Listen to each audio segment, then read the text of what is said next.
I think that we spend a lot of time maybe protecting our own identities versus really understanding what another person's experience is. And when I think about LGBTQ plus identities and our youth, we have as a community have gone through, I don't know, 70 plus years of dehumanization. I mean, I don't know if you remember when being homosexual was considered a mental illness back in the day, until that was taken out of the DSM in 1975.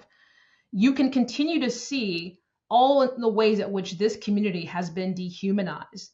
And if you can understand that this is not something that is new, that gender identity is not a threat to your masculinity or your religion, if you could understand that there's a pattern of behavior and a pattern of discrimination that is connected to something much larger, and we stop scaring people that people who look like me are a threat to society, that LGBTQ plus youth or somehow who cannot vote, who have no power, are a threat to your day-to-day living circumstances, and they're not. If we could get down to those levels, there's so much noise, Abdul. If we can get down to that level and see that, hold on, let's look at the patterns.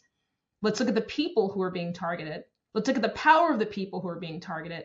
Well, hold on, this doesn't make any sense. And can I, someone like you who has privilege that I don't, how can I now show up for this community? Because what I do believe is that I can use my privilege to now help LGBTQ plus youth, or folks who are like Jaymes and others who may not have that power and have been systematically, historically dehumanized. And I use dehumanize very intently, because there is an attempt, and the intention is to dehumanize.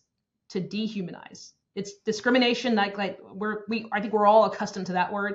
This certainly is not just discrimination. This is dehumanization. And we got to come together, and this is not just political come together. Like, this is not just coming across political aisles. We talk about that a lot. These are communities who have not worked together in the past effectively. That's the type of coalition that we have to create.